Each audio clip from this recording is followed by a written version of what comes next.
नमस्कार, सरिताज रेसिपीमध्ये तुमचं सगळ्यांचं स्वागत आहे। आज आपण पोह्यांचा चिवडा बनवणार आहोत, तेही खूप कमी तेलामध्ये। आणि व्हिडिओमध्ये मी काही ट्रिक्स सांगितलेल्या आहेत ज्याने आपला चिवडा हा परफेक्ट बनेल। तर व्हिडिओ शेवटपर्यंत नक्की बघा। चॅनलवर नवीन असाल तर चॅनलला नक्की सबस्क्राइब करा, व्हिडिओजला लाईक करा। चला तर मग रेसिपीला सुरुवात करूया। इथे मी 250 ग्रॅम बारीक पोहे घेतलेला आहे। त्यांना 2 वेळेस मी व्यवस्थित गाळून घेतलेला आहे, म्हणजे त्याच्यातली जी घाण असेल किंवा कचरा असेल त्यात तो बाहेर निघेल। इथे मी कढई गरम करायला ठेवली आहे। त्याआधी आपल्याला एक प्रोसेस करायची आहे। खाली मी एक न्यूजपेपर टाकून घेतलेला आहे आणि त्यावर मी एक कॉटनचा कपडा टाकून घेतलेला आहे। हे का ते मी नंतरून तुम्हाला सांगेन। आता कढई आपली थोडीशी गरम झालेली आहे। यामध्ये आपल्याला थोडंसं पोहे घालून घ्यायचं आहे। गॅस हा मध्यम ठेवायचा आहे आणि थोडं पोहे आपल्याला भाजून घ्यायचं आहे। इथे आपल्याला थोडंसंच पोहे घ्यायचं आहे, म्हणजे ते व्यवस्थित भाजलं जाईल। तुम्ही जर एकाच वेळेस जास्त पोहे टाकलं तर ते व्यवस्थित कुरकुरीत होणार नाही।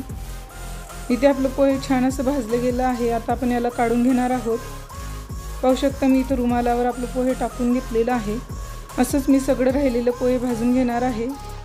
आता आपण इथे भाजून घेतलेलं सगळं पोहे कॉटनच्या कपड्यावर का टाकलं, तर त्याचं कारण असतं की आपण ज्या वेळेस पोहे भाजल्यावर ते कढईमध्ये किंवा पातेल्यात टाकतो तर ते पोहे गरम असल्याने त्याला खालच्या साईडला पाणी सुटतं आणि खालून आपलं सगळं पोहे ओलं होतं, त्यामुळे ते कुरकुरीत राहत नाही। म्हणून आपल्याला सगळ्यात आधी रुमालावर टाकून त्याला थोडा वेळ थंड करून घ्यायचं आहे। असं केल्याने आपलं पोहे हे कुरकुरीत राहतं। आता मी इथे त्याच कढईमध्ये 2 मोठे चमचे तेल टाकून घेतलेलं आहे। त्यामध्ये आता आपण मोहरी घालून घेणार आहोत। मोहरी छान फुटायला लागली की आता आपल्याला जिरे घालून घ्यायचं आहे। आता यामध्ये आपल्याला कढीपत्त्याची पानं टाकून घ्यायची आहे। त्यांना व्यवस्थित परतून घ्यायचं आहे। आता मी इथे 2 हिरव्या मिरच्या बारीक कट करून घेतलेल्या आहेत आणि त्यांना आपण त्यात टाकून घेणार आहोत। इथे मिरचीचं प्रमाण तुमच्या आवडीप्रमाणे घ्या। मिरच्या जर तिखट असतील तर कमी टाका। आता त्यांनाही व्यवस्थित परतून घ्यायचं आहे। आपल्याला कढीपत्ता आणि हिरवी मिरची मधलं पाणी सगळं काढून घ्यायचं आहे। यांना छान कुरकुरीत होऊ द्यायचं आहे। पाहू शकता अशा पद्धतीने। यामध्ये ओलावा राहायला नको। आता यामध्ये आपण काही शेंगदाणे घालून घेणार आहोत।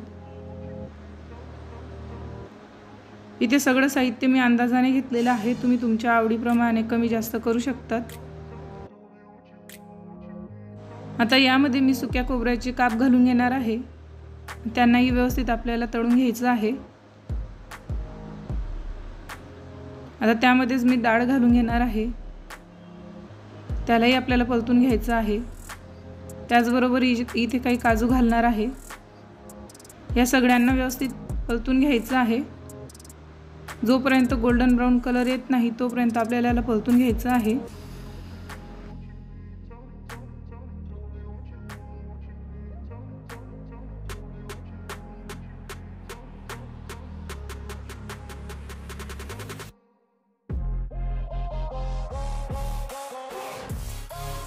पाहू शकता सगळ्यांना छान असं गोल्डन ब्राउन कलर आलेला आहे। यामध्ये आता आपण हिंग घालून घेणार आहोत।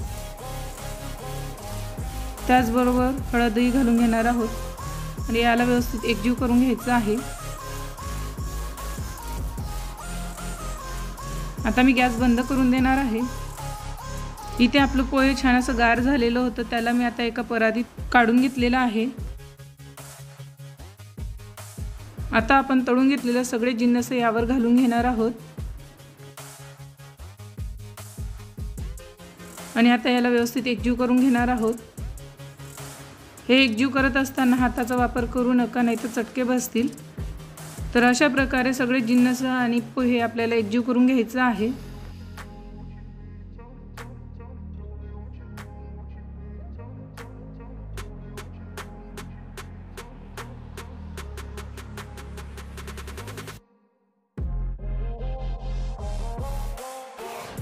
हा पोह्यांचा चिवडा खायला खूप छान टेस्टी लागतो आणि एअरटाईट कंटेनरमध्ये ठेवला तर हा जास्त दिवस कुरकुरीत राहतो।